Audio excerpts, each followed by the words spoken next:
আপনারা অনেকে বলেন ভাই আপনার মতো একটা ফাউন্ডেশন দিতে চাই, আপনি তো কোটি কোটি টাকা পান, মানুষ দেয়, আমাদেরকে পাওয়াটা বুদ্ধি শিখিয়ে দেন। আমাকে অনেক যুবকরা বলে, আমি বলি শুনেন, চ্যারিটি কাজের জন্য টাকার প্রয়োজন হয় না, চ্যারিটি কাজের জন্য প্রয়োজন হয় মানসিকতা। আপনার যে কাজ টাকার উপর নির্ভরশীল না সেই কাজটা করেন আপনি। আপনি যখন আপনার সাধ্যের টুকু করবেন, আল্লাহ তাআলা আপনাকে বাকিটা ব্যবস্থা করে দিবেন। আমরা আজকে এই পর্যায়ে এসেছি, অথচ 2006 বা 7 সনে যখন সিডর হয়েছে সেই সময় আমি আমার মণিপুরে যখন মসজিদ এলাকার মুসল্লিদের থেকে পুরাতন কাপড় চোপড় নিয়ে আমরা সেই এলাকায় চলে গিয়েছি।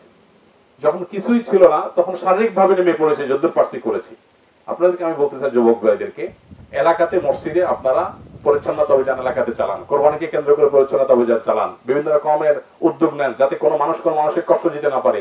এই যে বিশেষ করে চাঁদাবাজির যে করাল গ্রাসে গোটা দেশ আমাদের সবাই বন্দী হয়ে আছে, এখন সময় হয়েছে সবাইকে ঐক্যবদ্ধ হয়ে এই সমস্ত দুর্নীতিবাজদের বিরুদ্ধে রুখে দাঁড়ানো। আমরা আর ত্রাণ তৎপরতা বাড়ানো লাগুক সেটা আমরা চাই না। আমরা চাই বাংলাদেশে বন্যার জন্য কোনো ত্রাণ দেওয়ার প্রয়োজন না হোক। প্রতি বছর আমরা এইভাবে হিউজ পরিমাণে অনেক বড় স্কেলে ত্রাণ তৎপরতা চালাতে চাই না। আমরা চাই না এটা প্রয়োজন হোক। আমরা চাই বন্যা যেন, এই বন্যার প্রকোপ, এই পরিস্থিতি যেন কমে আসে। এটার জন্য আমাদের অনেক কাজ করতে হবে। আসন্না ফাউন্ডেশন থেকে আমরা এই বছর পরিকল্পনা করছি, জানি না কতটুকু করতে পারবো, তো আমরা নিয়ত করেছি যে আল্লাহ যদি তৌফিক দান করে বন্যা শেষে বন্যার প্রকোপ যেন কমে, সেজন্য আমরা অনেকগুলো উদ্যোগ নেব। যেমন আপনারা জানেন আমাদের দেশে যে খালগুলো আছে, এসব খালগুলো সব এলাকার বিভিন্ন প্রভাবশালী রাজনৈতিক অরাজনৈতিক নেতৃবৃন্দ অনেকেই সেটাকে দখল করে আছে না নাই বলেন? এই যে এলাকাতে এখন ত্রাণ তৎপরতা আমরা চালাচ্ছি, ফেনীতে, নোয়াখালীতে, এখানে খাল আছে, চমুয়ানীতে বিশাল বড় খাল, একেবারে লক্ষ্মীপুর পর্যন্ত রাস্তার ধার দিয়ে বিশাল বড় খাল গেছে। এই খাল একটা খালও এগুলোর নাব্যতা নাই, এগুলোর আপনার ড্রেজিং করা হয় না, এগুলো পরিচ্ছন্নতা করা হয় না, এগুলো অলমোস্ট ভরাট হয়ে গেছে। যার কারণে এই যে বন্যার পানি এগুলো নামার কোনো জায়গা নেই। যদি খালগুলো খনন করা হতো, এগুলোর সাথে নদীর সাথে কানেকশন আছে, তাহলে পানিগুলো নামতে পারতো। তো আমাদেরকে সেই কাজগুলোতে মনোযোগী হইতে হবে।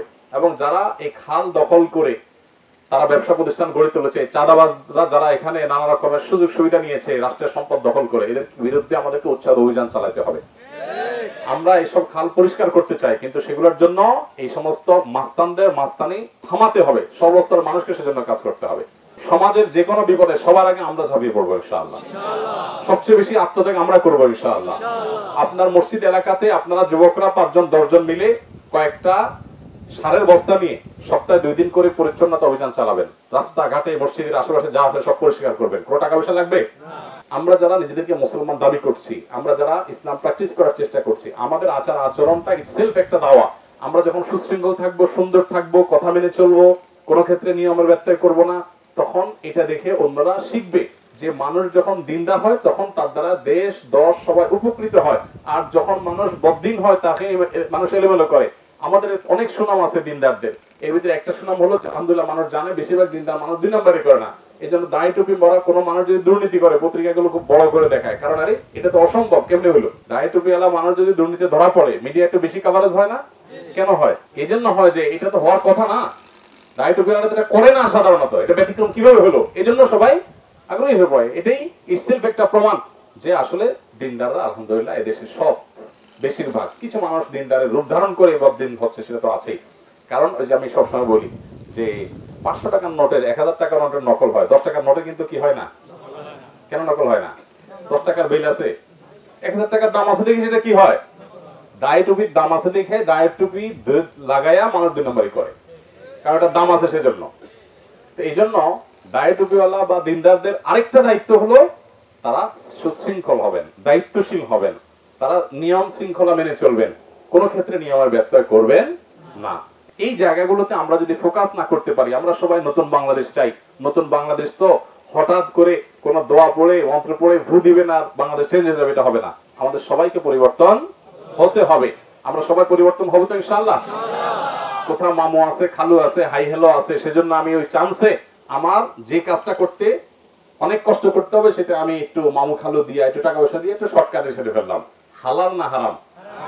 কিন্তু এই হারামকে আমাদের হারাম মনে হয় না। আমরা জেনা করা হারাম জানি, মানুষ হত্যা করা হারাম জানি, মদ খাওয়া হারাম জানি, কিন্তু আমরা রাষ্ট্রীয় কোনো কাজে, সরকারি বা বেসরকারি কোনো কাজে আমরা যখন সিরিয়াল ব্রেক করি, আমরা যখন সিস্টেম ব্রেক করি, আমরা যখন বিশেষ সুবিধা নিতে যাই, আমরা যখন অবৈধ সুবিধা নিতে যাই, আমরা যখন টাকা পয়সা দিয়া শর্টকাট ওয়েতে একটা পাসপোর্ট আপনার নর্মাল ওয়েতে ধরুন এতদিন লাগবে, আপনি বলতেছেন ভাই এটা টাকা পয়সা দিব বিশেষভাবে একটু দেখেন না কিছু করা যায় কিনা। আপনার হয়তো সিরিয়াল ধরে জমা দিতে হবে, আপনি বলছেন ভাই সিরিয়াল দেওয়াটা তো ঝামেলা, 500-1000 দিলাম, আমার সিরিয়াল ছাড়া করে দেন। এগুলো অনেক দিনদার মানুষও করে, করি কি করি না আমরা? এই কাজগুলো হালাল না হারাম? মনে রাখবেন, আপনি সিরিয়াল ধরে 1 ঘন্টা দাঁড়া থাকেন তাও ভালো। আমাকে এখন আপনারা বলতে পারেন যে হুজুর আপনি কি করেন সেটা বলেন, লম্বা লম্বা ওয়াজ করেন, আপনি কি সিরিয়াল ধরেন কিনা? আমি সব জায়গায় সিরিয়াল ধরার চেষ্টা করি। এয়ারপোর্টে ঢোকার সময় যখন সিরিয়াল ধরি, কিছু লোকজন চলে আসেন নিরাপত্তা রক্ষীরা, ওনারা বলছেন যে ভাই আপনি সিরিয়াল ছাড়া যাবেন। আমরা কেন সিরিয়াল ছাড়া যাবো ভাই? আমি কয়েকবার জিজ্ঞেস করছি, তো বললো যে আপনার নিরাপত্তার জন্য আপনি শুধু না, এই টাইপের আমাদের দায়িত্ব একটা ফোর্স আছে আমাদের খেয়াল করি আমরা কারা কারা আছেন যাদের বাহিরে বেশি সময় দাঁড়ায় থাকলে পাবলিকের মধ্যে কোনো সমস্যা হতে পারে, ঝামেলা হতে পারে, নিরাপত্তা না হোক, উটকো যে হ্যাসেল হবে, ভিড় হবে, আমাদের অসুবিধা তৈরি হবে, এই মানুষগুলোকে আলাদা ঢুকায় ফেলা, এটা আমাদের প্রয়োজনে আমরা করি, আপনার প্রয়োজনে আমরা, তাহলে ঠিক আছে, তখন আমি চলে যাই। কিন্তু চেষ্টা করি পারতপক্ষে এই জাতীয় মানে সুবিধাগুলো যেন না নেওয়া লাগে। তারপরে দিন শেষে আমিও তো আপনাদেরই একজন, আমি তো ফেরেশতা না। আল্লাহ তাআলা আমাকে আপনাকে আমাদের সবাইকে সংশোধন হওয়ার তৌফিক দান করুন। নতুন বাংলাদেশ গড়বার জন্য আমাদেরকে নতুন করে ভাবতে হবে, নিজেদেরকে পরিবর্তন করতে হবে। তবে ইন্টারেস্টিং বিষয় হলো আমরা যারা মুসলমান, এখানে অনেক হিন্দু ভাইরা আছেন, তাদের কথা আমরা বাদ রেখে আমাদের কথা আমরা বলছি যে মুসলমান যারা আমরা নিজেদেরকে দাবি করছি, আলহামদুলিল্লাহ আমাদেরকে নতুন বাংলাদেশ গড়ার জন্য নতুন করে না ভাবলেও চলবে, পুরান করে ভাবলেই হবে, অর্থাৎ কোরআন হাদিসেরটাতে গেলেই হবে। ঠিক না বেঠিক বলেন? কোরআন হাদিসের মধ্যে সবকিছু আছে না নাই? শুধু দরকার হলো যেটা কেতাবে আছে সেটা আমলে আসা, যেটা কেতাবে আসে সেটা। অতএব রাস্তাঘাটে, চলাচলে, কর্মস্থলে, শিক্ষাঙ্গনে, সব জায়গায় আমরা দায়িত্বশীল আচরণ করব, শৃঙ্খলা মেনটেন করব। যেখানে সিরিয়াল আছে সেখানে সিরিয়াল ব্রেক করব না, সিরিয়াল দাঁড়িয়ে থাকবো, প্রত্যেকটা কাজে আমরা সুশৃঙ্খল থাকবো। আমার খোলাসা কথা হলো, আমরা যারা নিজেদেরকে দিনদার মনে করি বা দিনদারিতার করার চেষ্টা করি, আমাদের সর্বস্তরের মানুষের সকল কল্যাণ কাজে সামনের সারিতে থাকতে হবে ইনশাআল্লাহ। সবাই প্রস্তুত আছে ইনশাআল্লাহ? জাযাকুমুল্লাহ খাইর। আল্লাহ আমাদের সবাইকে সে তৌফিক দান করুন। আস-সুন্নাহ ফাউন্ডেশন, উম্মার স্বার্থে, সুন্নাহর সাথে।